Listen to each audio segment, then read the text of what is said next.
Hello, and welcome to Revolutions. Episode 11.0, Welcome to the Martian Revolution.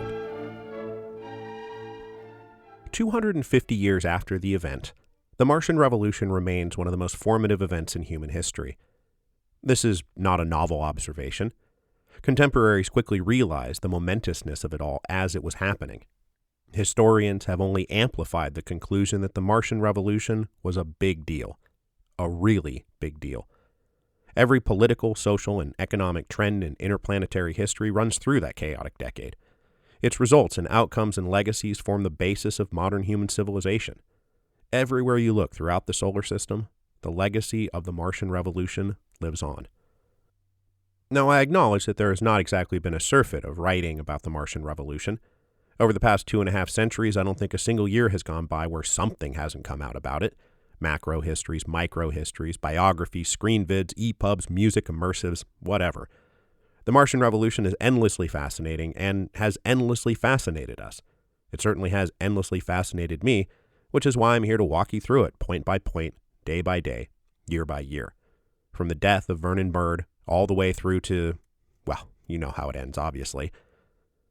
What I want to present here is a detailed overview of what happened and why. Who were the most important people and why?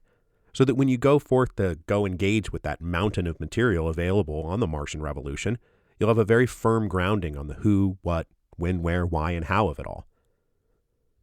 Now, a project like this draws from a wide variety of sources, both primary and secondary. Now, primary sources are, of course, the bread and butter of the historian's craft. In our case, this will include official records from Omnicore's corporate archives and records from the various Martian governments that rose and fell over the years. We also have logs and diaries and messages, both of principal players as well as common people living through difficult times.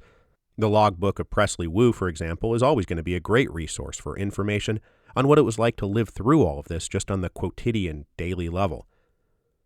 Almost all these records are available to me through the T-Portal, which, thank God, my student access login still works. I think they forgot to ever turn it off. But that said, we've also lost a lot over the years. The great server crash of 2354 wiped out economic and commercial records, which leaves our understanding of the economics of all this far shakier than any of us would really prefer. Then there was the time archivists installed an AI cleaning tool to the colonial records, which instead instantly and irretrievably deleted every fifth word, which it's now been mostly patched back together, but there's still lots of disagreements, sometimes substantial disagreements, between historians about the correct words and meanings that should be in certain passages. Was that supposed to be a never or a forever? And it does actually matter. Now, I will be relying on Strickler and Hunt's compendium as the standard edition, but there is a considerable body of literature in orbit around Strickler and Hunt that point out some of their conclusions and choices are unreliable. But it's the best we have, and it's what I will be using.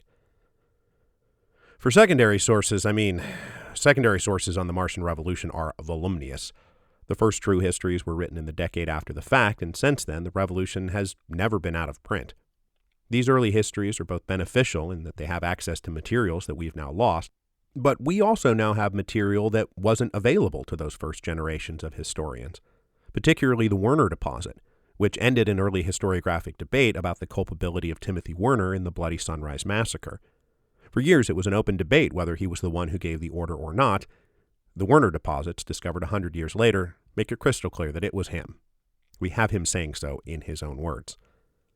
Now, obviously, I can't read everything that's ever been written about the Martian Revolution, but I have read broadly over the secondary literature, starting with classic surveys like Anya Brownstone's Red, White, and Blue, which masterfully interweaves events on Mars, Luna, and Earth. Then there's Robin Ibarra's Mars and Revolution, which is still great, if a bit dated at this point. And I also must mention Jabari Conrad's History of Mars, which is technically about more than just the revolution, but it gives great context for both before and after the event, as well as covering the revolution itself in fine detail. I've also read just a metric ton of biographies and monographs about specific people and topics. Timothy Werner, Mabel Dorr, Alexandra Clare, Marcus Leopold, Booth Gonzalez, the Mons faction, the Martian Navy, the Elysian Commune. I've tried to read at least something about everything. Now, some historians emphasize the economic fundamentals, others elite decision-making, others social forces, others just accidents and individual agency. Some say events on Mars were simply peripheral to what was going on Earth. Others say that events on Earth were peripheral to a principally Martian-driven event. And then sometimes the lunars are like, hey, what about us? Now, some people say the Martian Revolution can be considered a year zero, a birth of a new epoch. Others stress continuities. I have tried to balance all of this in an attempt to tell you a single, coherent narrative of the Martian Revolution.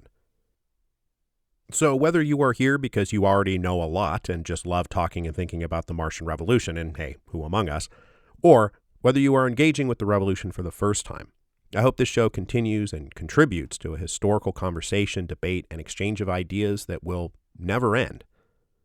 So with all that said, on with the show.